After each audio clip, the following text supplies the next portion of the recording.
It is Faith Friday, and our next guest is a pastor and author who's on a mission to lead young adults to faith in order to equip them with the tools to change the world. His new book is called Your Story Has a Villain, and he's here to tell us all about it. Please welcome Jonathan J.P. Pokluda. Good to see you. You guys are awesome. I just want to tell you that. Thank you so much for having me on the show. No, of course. I love watching you just bringing joy, and Faith Fridays is amazing. Well, we all need a little bit of Faith Friday this week for sure.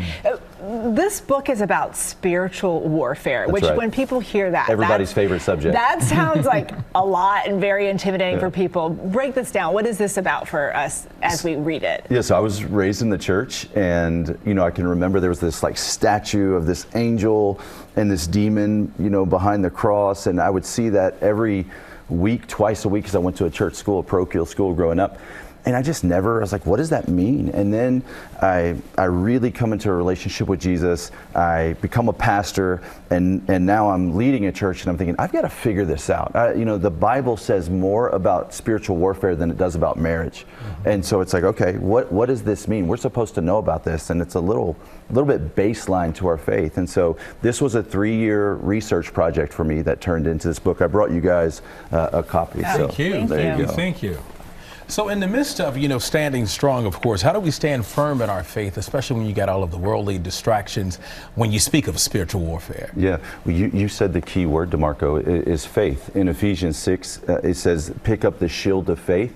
In Luke 22, Jesus says to Peter, the enemy's asked me to sift you like wheat, to which I would be like, did you tell him no? Just say no. But he says, so I'm going to pray for you that your faith wouldn't fail. In 1 Peter 5, he says, stand firm in the faith. And so I think the enemy can only attack us in direct correlation to our belief, our faith, and our trust in God. That is our protection. And Ephesians 6 lays out the armor of God, if you will, the helmet of salvation, the belt of truth, the breastplate of righteousness. But really, I think all of those markers are the signs of authenticity for a true believer in God. So as we walk in the faith, we're protected by the enemy. And that's what I want to tell your viewers. You don't have to be afraid. You don't have to be afraid. But you do have to trust God. As you trust God, the enemy can't come after you. It makes me think of the little devil and the angel on your shoulders, right? As we head into the weekend, which can be a really difficult time for a lot of people, do you have words of wisdom? Absolutely. It's ironic. I have that tattoo I got when I was like 18 years old of that angel on my shoulder.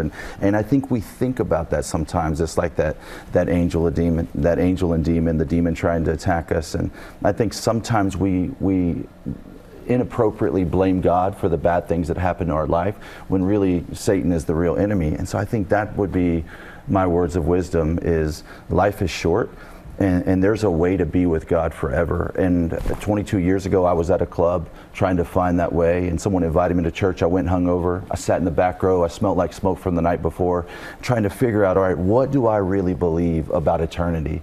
And as I started that search, I looked at the Hindu faith, the Buddhist faith, the Jewish faith, the Islamic faith, Mormons, Jehovah's Witness, Church of Christian Science, and I kept tripping over Jesus, that somehow 2,025 years ago, this carpenter born in Bethlehem reset the calendar. And everybody acknowledges him by the date on their iPhones. And I'm like, 2,000, how did he do that? And when I went all in with Jesus, everything in my life began to change. And so that would be my words of wisdom, is go all in with Jesus. Aren't you glad you showed up? I'm so glad I showed up, my man. So glad, for sure. Thank you so much. JP, thank you so much for being here. And you can pick up a copy of Your Story Has a Villain everywhere books are sold, or scan that QR code right there at the bottom of your screen if you'd like to purchase a copy.